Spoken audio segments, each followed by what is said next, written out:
This is Spotlight on Small Business with NFIB Pennsylvania's Kevin Shivers.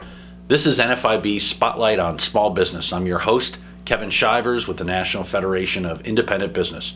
Each year, millions of dollars are being taken out of the paychecks of government workers and used for electioneering and political activity. Worse yet, this practice is funded by you, the taxpayer. Well, joining us to talk about this problem and its impact on small business is NFIB member Tom Smith. Tom, welcome to the program. This is a big issue. Kevin, it's great to be here today with you, and it is absolutely a huge issue. I've been an NFIB member for years, and each and every year your people come out and ask me to re-up.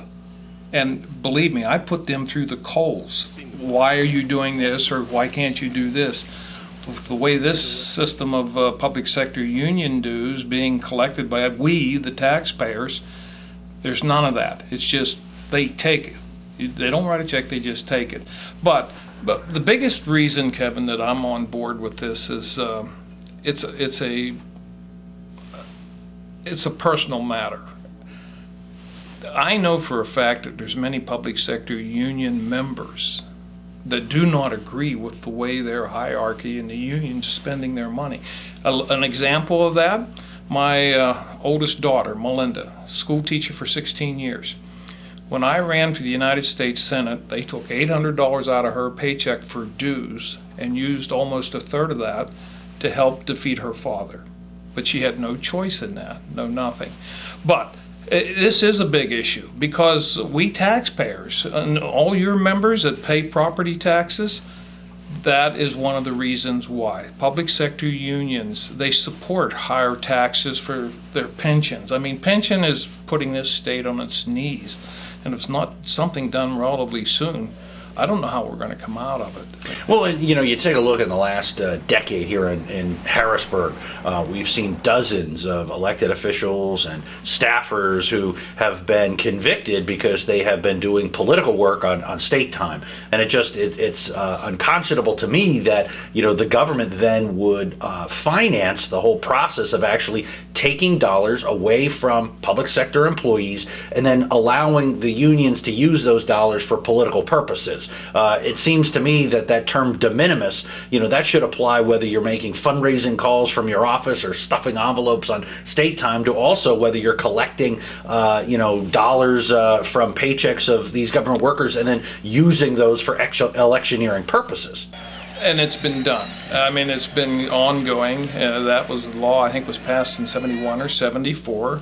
And the public sector unions are the only group that I know of that have that special right to be able to use taxpayers' money to collect union dues from members and PAC money from members. A high percentage of them don't even want to do it. Now, what's being done about this? Is there a movement afoot to address this issue? There is. And if we look at history, we can learn a lot from history. Did you ever stop and think why in the world, or how in the world, did the state of Wisconsin do what they've done to turn their whole budget, pension things around? That's where they started, with ending the collection of union dues by the taxpayers and having, all we're asking, and this is just public sector, private sector unions, it has nothing to do with them. It's just public sector unions would be required to collect their own money. And it would make them, I guarantee you this, I've ran businesses for the whole of my adult life. It would make those unions more responsive to their members on what they truly want. You mentioned earlier that you're an NFIB member, and you put us over the coals every year because you want to see the value proposition. And our organization, that I'm proud to acknowledge, that we have grown 4 straight years. We've had a net member gain 5 of the last 6 years, because every year we demonstrate the value proposition to our members about why they need to be involved in NFIB and our organization. That doesn't exist in the public sector union space where you are required to be a part of the union or pay a fair share fee if you're not. And regardless, they're going to take your money and use it however they deem fit. Right. I guarantee you NFIB is a stronger organization because they do have to go and collect their own union dues and show what their investors' money's getting them. And, we've ran some polling. You said, is there anything afoot? Yes, there's groups out there working on this, and you've maybe seen some of the polling.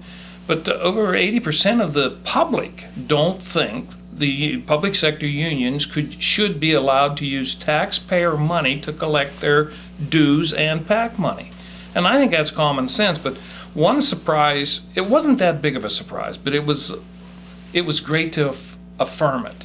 When we did the polling, and it was good polling, in my opinion, over 52% of the union households want government out of collecting their dues. So, but it's coming to a head. Hopefully we can get something done here with the State House and Senate, and Governor Corbett has been on record that he will sign it. So where can folks learn more about this issue and how they can get involved in the effort? Well, I would suggest you go to the Commonwealth Foundation's website, commonwealthfoundation.org. But what we need from your members is for them to call their state senators and state house members. Even if they're on board, thank them for it. Because, they don't hear things, they only hear when it's not going well. And if their senator or house member isn't on board, try to convince them to get on board. And just one thing, I've been doing a lot of this, but many who say, yes, I support it. Well, we're getting to the point where supporting isn't enough. Push it. Push it, pull it, get it done. And hopefully over the next 2 or 3 weeks we can get that done. But your members could be a big, big push on that and a big help. Thank you. Well, that's all the time we have for this segment of Spotlight on Small Business. You can learn more about NFIB by visiting us online at nfib.com/PA, or you can join the conversation on Twitter at NFIB_PA. Thank you.